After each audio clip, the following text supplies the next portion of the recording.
Hi good morning. I welcome you all on the behalf of the journey of knowledge. आज मैं NCERT Honey due book का एक बहुत ही खूबसूरत पोएम विलियम ब्लैक का द स्कूल बॉय को डिस्कस करने जा रहा हूँ।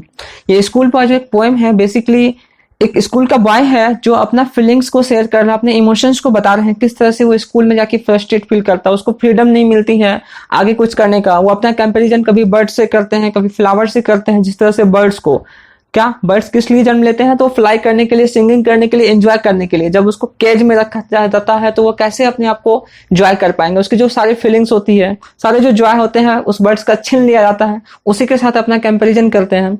दूसरा कंपैरिजन इनका होता है उस फ्लावर के साथ। जब हम किसी बर्ड को, बर्ड मतलब किसी फ्लावर से जो खिलने से पहले जो कली निकलता है, यदि उसी को हम डिस्ट्रॉय कर देंगे तो फ्लावर कैसे निकलेगा, उससे फ्रूट कैसे निकलेगा। तो बहुत ही इमोशनल स्टोरी है और बच्चा अपना फीलिंग शेयर कर रहा है। So let's start. The school boy in the poem is not happy child। ये जो स्कूल बॉय है, स्कूल बॉय मतलब बेसिकली अपने स्कूल जाने के प्रति बिल्कुल भी इच्छुक नहीं होगा, बिल्कुल भी इंटरेस्ट नहीं होगा पढ़ाई के लिए, तो बिल्कुल भी हैप्पी नहीं है, अनहैप्पी फील करता है स्कूल जाते हुए। पढ़ाई में मतलब इंटरेस्ट इसको नहीं होगा। What make him unhappy? आखिर वो रीजन क्या है, क्यों यूं अपने आप को अनहैप्पी फील करता है, क्यों सैड रहता है। Why does he compare himself to a bird that live in a cage or a plant that wither with when it should blossom? ये अपना कंपैरिजन है उस बर्ड से क्यों करते हैं, उस प्लांट से क्यों करते हैं जो कभी खिल नहीं पाते हैं, उस कली से करते हैं तो कभी उस बर्ड से करते हैं जो केज में रहते हैं, पिंजरे में बंद रहते हैं। I love to rise in a summer morning. ये मॉर्निंग जो है लिटरेरी टर्म है मॉर्निंग का, तो मॉर्निंग का या मीनिंग क्या है, मॉर्निंग। ये जो स्कूल बॉय है, इसको पोएट इसके बारे में क्या कहते हैं, I love to rise in a morning. इस बच्चे को क्या कि मॉर्निंग में, समर के मॉर्निंग में जगना इनको बहुत अच्छा लगता है, बहुत प्यारा लगता है उस टाइम में, उस समर के मॉर्निंग में जगना। When the birds sing on every tree, जिस समय क्या होता है उस मॉर्निंग के टाइम पे सारे के सारे पेड़ पे जो बर्ड्स होती है वो गाती है मॉर्निंग के टाइम में। The distant huntsman winds his horn and the skylark sings with me, oh what sweet company। वो बॉय क्या कहता है कि उस टाइम पे जगना मेरे लिए बहुत ही प्लेजर मोमेंट होता है, जब मॉर्निंग के टाइम में सारे के सारे पेड़ पे चिड़ियां चहचहाती है, गाती है मधुर स्वर में। द डिस्टेंट हर्ट्समैन का बेसिकली होता है हंटर, शिकारी। विंड्स हिज हॉर्न, ट्रेडिशनल क्या होता था, हंट्समैन पहले कुछ बजाते थे शिकार करने से पहले। And the skylark sings with me, जब स्काईलार्क उसके साथ गाती है मॉर्निंग की तरफ, जब हम लोग जगते हैं तो पक्षियों की चहचहाहट को आसानी से सुन सकते हैं, उनका सॉन्ग को फील कर सकते हैं। तो ये कहता है कि मुझे उस टाइम जगना, उस टाइम उनके साथ गाना, उस टाइम उसके साथ जगना मुझे बहुत अच्छा लगता था। Oh what sweet company. Company का मतलब जो साथ साथ होता था, इनका जगना, उनका गाना, ये जो फील करते थे तो वो इनको बहुत ही प्लेजर करता था, बहुत ही आनंद देता था इस बच्चे को। But go to school in the summer morn, जगना तो इसको बहुत अच्छा लगता है, बट जब बात आती है स्कूल की, but to go to school in a summer morn, oh it's drives all the joy away. जग तो जाते थे, बहुत अच्छा लगता था इनको जगने में, लेकिन जब बात आती है उस टाइम पे स्कूल जाने के लिए तो इनकी सारी की सारी खुशी छिन जाती है।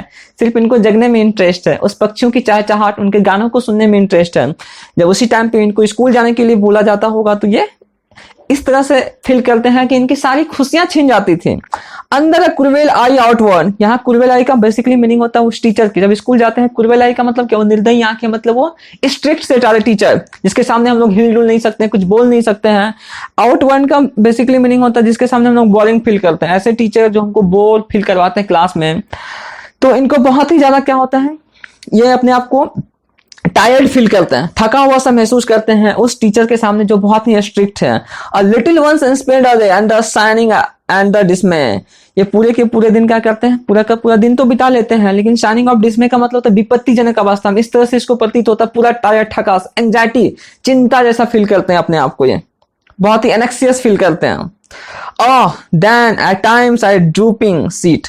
ड्रूपिंग सीट का बेसिकली मीनिंग ये होता है जब हम लोग किसी चीज को इंटरेस्ट के साथ नहीं सुनते, इंटरेस्ट के साथ नहीं करते, तो ड्रॉपिंग सीट इस तरह से बैठ जाते हैं, मतलब अपने हैंड को अपने टुड्डी पे रख के ऐसे ही नर्वस अवस्था में बैठ जाते हैं। This is dropping seat. Then at time I drooping seat, उस समय ये क्लास में क्या करता है कि हम ड्रूपिंग पोजीशन में बैठ जाते हैं, बिल्कुल भी कोई मतलब नहीं, बिल्कुल भी इंटरेस्ट नहीं है, बोरिंग फील करता है ये क्लास में। And spend many an anxious hour, और जितना भी टाइम ये स्पेंड करता है, एनेक्सियस आवर का मतलब क्या, बिल्कुल भी इंटरेस्ट नहीं है इसको पढ़ाई में। एनेक्सियस का मतलब एकदम चिंता होके, व्याकुल इसको फील होता है क्लास में, ऐसा वो महसूस करते क्लास में। टाइम तो लेकिन स्पेंड करना, बिकॉज फोर्सफुली इनको पेरेंट्स के द्वारा स्कूल भेजा जाता होगा। बच्चे के प्रॉब्लम को नहीं समझा जाता है कि आखिर बच्चे को इंटरेस्ट किस चीज में है, तो this is not fair. Guardian को they should think about that matter. Not in my book can I take delight. इनको कहीं भी खुशी नहीं मिलती क्लास में, ना ही उस बुक में। बुक को खोलते हैं लेकिन इसको कोई इंटरेस्ट नहीं होता है, बुक इसको खुशियां नहीं दे पाती है। No sit in the learners bowers. Learners bower का मतलब, लर्निंग बॉवर्स का बेसिकली मीनिंग होता है वैसा कोई स्थान, कोई इंस्टीट्यूशन जहां पे शिक्षा ग्रहण करने के लिए मिला जाता हो। इनको ना तो बुक कोई हैप्पी दे सकता है, प्लेजर दे सकता है, ना ही वो स्थान, वो इंस्टीट्यूशन जहां पे कोई भी पढ़ाई होती है, शिक्षा से रिलेटेड कोई भी इंस्टीट्यूट इसको बिल्कुल भी खुशी नहीं दे सकता। Worn through with the dreamy shower. Dreamy shower का मतलब जहां भी शावर जो होता है ना, वो एजुकेशन वाला शावर, जहां भी इनको ज्ञान की बातें मिलती है, ये बहुत ज्यादा फ्रस्ट्रेटेड फील करता है।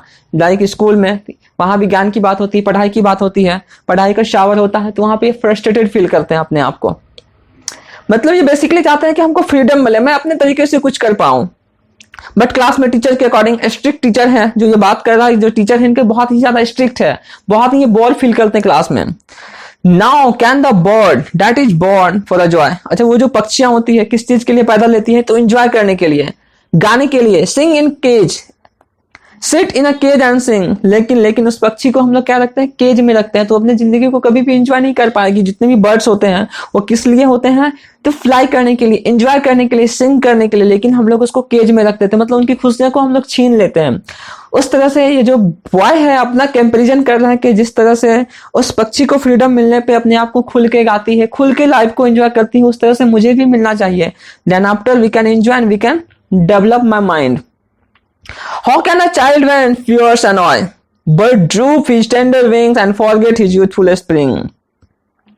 जिस तरह से उस पक्षियों को फियर्स को, विंग्स को बांध दिया जाता है उस केज में, वो अपने आप को एंजॉय नहीं कर पाती है स्प्रिंग के सीजन में, और सारे का जो यूथफुल स्प्रिंग होता है सारे को भुला दिया जाता है, बिकॉज उस टाइम उसको फ्रीडम नहीं मिलता है।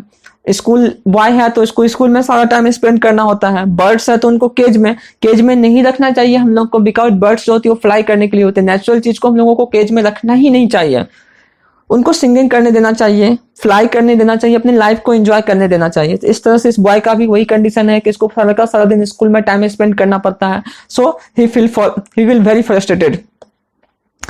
ओ फादर एंड मदर, ये बच्चे हैं या पोएट यू कैन से, कि रिक्वेस्ट कर रहे हैं अपने माँ से, अपने पापा से, if birds are nipped and blossom. पापा से, मम्मा से ये कह रहे हैं कि यदि इस कली को, फ्लावर्स खिलने से पहले जो बर्ड्स निकलता है, एंड ब्लूजम ब्लॉन अवे, यदि निप्ट का मतलब होता है डिस्ट्रॉय कर देना, यदि उस कली को ही हम लोग डिस्ट्रॉय कर देंगे तो वो फूल कहीं निकलेगा क्या? This is next to impossible. यदि कली निकलने से पहले ही उसको हम लोग डिस्ट्रॉय कर देंगे तो वो फूल कभी भी नहीं खिल पाएगा। मतलब वाई क्या कहना चाहता है कि हम लोगों का भी डेवलप का टाइम है, मतलब हम लोग बहुत छोटे हैं अभी, तो हम लोगों को फ्रीडम चाहिए, खुलने के लिए, उड़ने के लिए आजादी चाहिए, आगे कुछ डेवलपमेंट करने के लिए, इंप्रूव करने के लिए। यदि इस समय ही हम लोगों को दबा दिया जाए, दबाने का मतलब क्या, बिल्कुल भी फ्रीडम नहीं है, स्कूल जाओ, पढ़ाई करो। हाँ, पढ़ाई करना कंपलसरी है, बट बच्चे के समझिए उनको कि आखिर वो क्या चाहता है, उसको किस चीज में इंटरेस्ट है, उसके टैलेंट को पहचानिए। ऐसा नहीं कि उसको इंटरेस्ट नहीं है पढ़ाई में, आप उसको स्कूल भेजे जा रहे हैं और स्कूल में बहुत ज्यादा फ्रस्ट्रेटेड फील करता है, तो उनका इंटरेस्ट को पहचानना पड़ेगा। तो पेरेंट्स को इस पर ध्यान देना चाहिए बिल्कुल भी, और उनके टैलेंट को पहचानना चाहिए। जिस भी फील्ड में टैलेंट है, बिकॉज किसी ना किसी फील्ड में कोई ना कोई बच्चा तो होता ही एक्सपर्ट है, तो उस फील्ड को पहचानिए, वो गलत फील्ड ना हो, ये बात ध्यान में रखना होगा, और उसको इंप्रूव करने की कोशिश करिए। ऐसा कुछ नहीं है कि आप पढ़ाई करके ही बहुत कुछ कर सकते हैं, और सारे फील्ड है, अब क्रिकेट है, सिंगिंग है, डांसिंग है, ना लाइक दैट।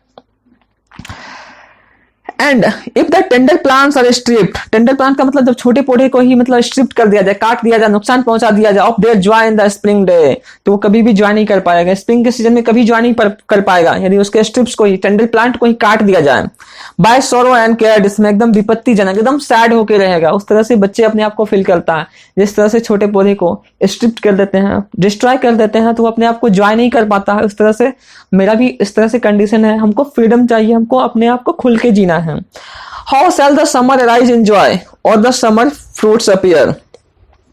तो ये समर के सीजन में उस पौधे का, उस बर्ड्स का कभी एंजॉय नहीं कर पाएंगे, और द समर फ्रूट्स अपीयर, और बिल्कुल भी कंडीशन हो ही नहीं सकता है कि बर्ड्स निकलने से पहले, उस फ्लावर को निकलने से पहले, फ्रूट्स को निकलने से पहले यदि उसको हम डिस्ट्रॉय कर देंगे तो उसका कभी, और द समर फ्रूट्स अपीयर, कि कभी फल निकलेगा क्या? नहीं निकलेगा। उस प्लांट को ही डिस्ट्रॉय कर देंगे, उस कली को ही कट कर देंगे, तो this is next to impossible कि उस प्लांट में कभी फ्लावर निकलेगा, कभी फ्रूट निकलेगा। तो पोएट बेसिकली यही कहना चाहता है कि बच्चे को हाँ, स्कूल जाना कंपलसरी है, लेकिन इतना तो फ्रीडम दीजिए कि वो सोच पाए कि एक्चुअल में उसको करना क्या है, किस फील्ड में जाना है, किस चीज में इंटरेस्ट है। तो बहुत ही खूबसूरत पोएम है, सिर्फ पोएम नहीं है, पेरेंट्स के लिए, बच्चों के लिए एक सीख भी है। इनसे सीख सकते हैं कि बच्चों को फ्रीडम देना चाहिए एज मच एज पॉसिबल। हाँ, ध्यान रखना चाहिए कि कहीं गलत डायरेक्शन में ना जाए, ये तो हम आप पेरेंट्स को स्पेशली ध्यान रखना चाहिए बच्चे के प्रति। इंटरेस्ट है तो ये देखना चाहिए कि वो गुड डायरेक्शन है या बैड डायरेक्शन है, this is must be compulsory. ऐसा नहीं कि वो किसी भी डायरेक्शन में जा रहा है उसको हाँ भाई इंटरेस्ट है तो दे, गलत है, दिस इज नॉट फेयर। सो उम्मीद करते हैं आप लोगों को ये पोएम बहुत ही अच्छा लगा होगा। तो till then take care, be happy, हंसते रहिए, मुस्कुराते रहिए, आसपास साफ सफाई रखिए, पेड़ पौधे को पानी दीजिए। Thank you so much.